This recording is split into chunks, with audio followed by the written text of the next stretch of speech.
Welcome back for another video. In this one we're going to look at the best players to buy for our FPL teams ahead of the Tuesday Gameweek22 deadline. With blanks and doubles to come, there's lots to unpack this week.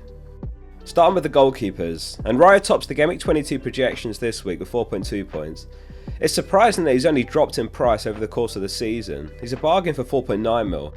And Arsenal have sustained good underlying numbers, and they're still the best team in the league for expected goals conceded with 16.9. Man City is second with 19.3 XGC. Henderson's second this week on the projections with Palace home to Sheffield United. He's only 4.4 mil, and he looks to have retained the number one spot despite Johnson's return from injury. Could be an absolute bargain at 4.4 mil given Palace's upcoming round of fixtures. After Sheffield United in Gameweek22, they've got Brighton, Chelsea, Everton, Burnley, Spurs and Luton. Ederson misses out on the table this week with his expected minutes low in FPL Review's algorithm.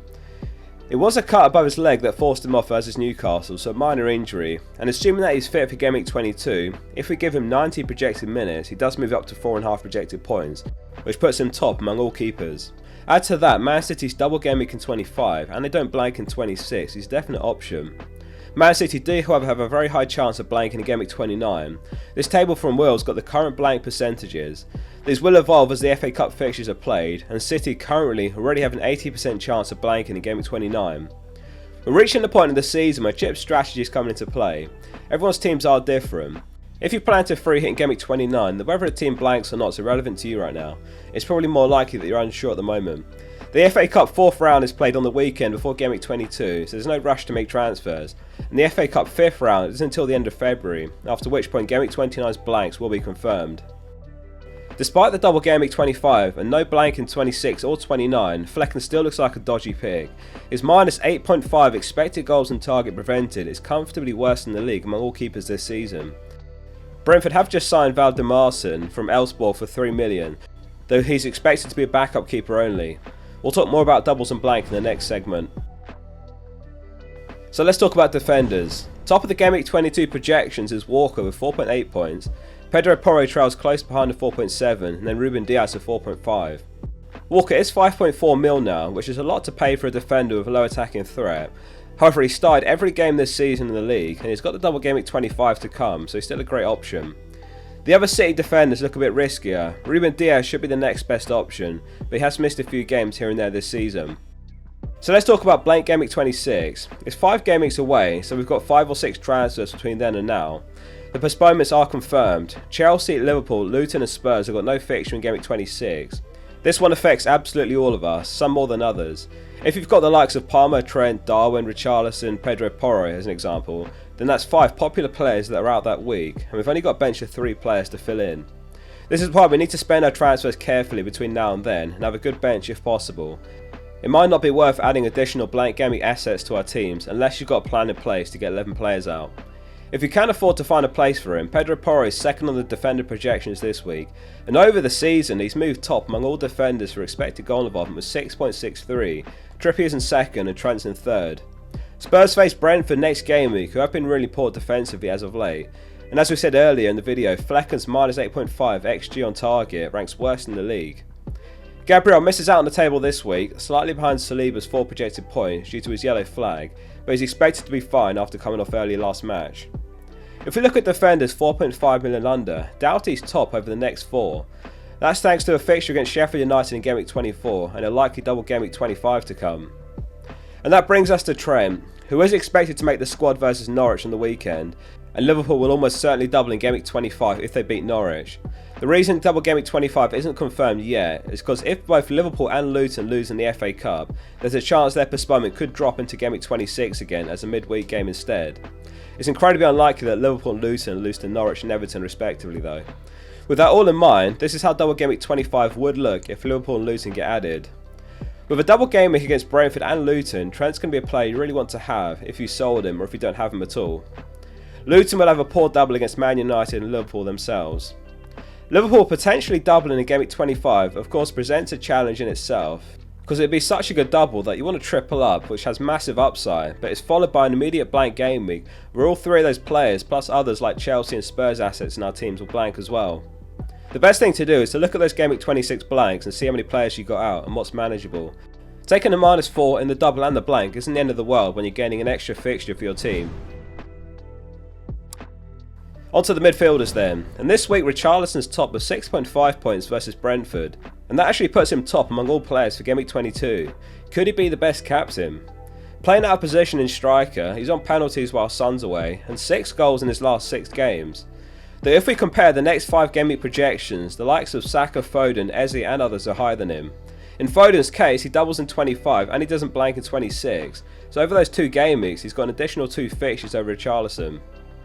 Saka feels like he's been a disappointing asset lately, but if we compare how last season went to this season after 21 game weeks, he's actually 1 point ahead of where he was at this time last season.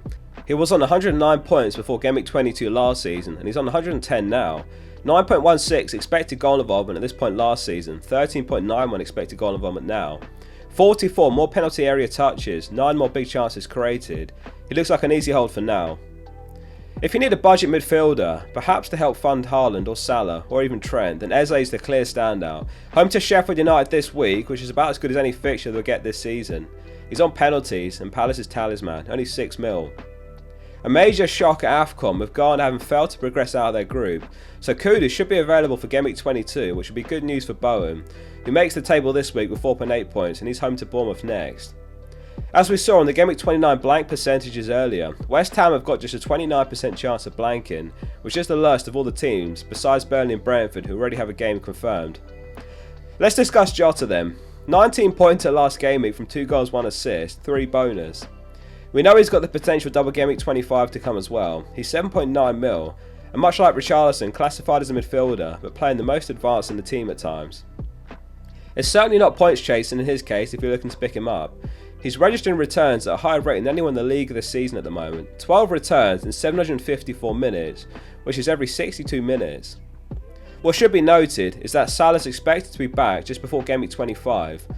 So when that week rolls around, Klopp's back to having Diaz, Darwin and Jota to pick to fill 2 positions, and possibly Gakpo as well. So it could be a rotation risk by then. However, he has been picking up returns with limited minutes plentifully this season. A benching in one of the 2 games in double Gameweek 25, not the end of the world, especially if he ends up starting in the Luton game at Anfield. De Bruyne's also someone we should discuss after a 12 pointer in a 20 odd minute cameo last game week. Is it time to buy him? If we're being honest, there's still a good chance he's benched again. He looked tired after his cameo, and unsurprisingly still getting his fitness up. There is of course the chance he hauls off the bench again if he doesn't start, given the fixture is home to Burnley. It's a move you can likely delay a week if you're set on buying him at some point. The other thing to consider is whether you can still afford Salah, Haaland, Trent and De Bruyne all together. If they all double in Gameweek 25, it might not be possible to have all 4, so a sacrifice might be necessary somewhere. But if you'd rather have De Bruyne over one of the others, then that's fine. Moving on, and we'll quickly discuss the forwards. Top this week is Alvarez with 5.7 points, followed closely by Watkins with 5.5 and then Darwin 5.2. Haaland also comes in with 5.2 points, and a huge decision this week for many of us is whether to buy him or wait a week, and equally who to sell for him. It all boils down to whether Haaland starts. If he's not involved in the FA Cup on the weekend whatsoever, then the sensible decision could be to wait, as Haaland might only get minutes off the bench against Burnley. After quite a while out, you'd expect a cameo to come first before a full start. Hypothetically, if Haaland does get minutes off the bench in the FA Cup, then which forward is best to sell? It really depends on who your other forwards are. If you've got the popular Alvarez, Solanke and Watkins front 3, then Alvarez could be the answer. Not an easy call though, as they've all got great fixtures ahead. Darwin finally cashed in on his XG last match against Bournemouth with a brace. Only 7.4 mil, and he looks a great transfer himself, especially if Liverpool get the double Gameweek 25. This season, his 103 minutes per expected goal involvement is better than the likes of Alvarez, Solanke and Watkins. Hopefully this in-depth chat about which players to buy plus the double and blanks was helpful. If it was, you can show support by liking the video and subscribe for more FPL content to come over the next few days. See you soon for the next one.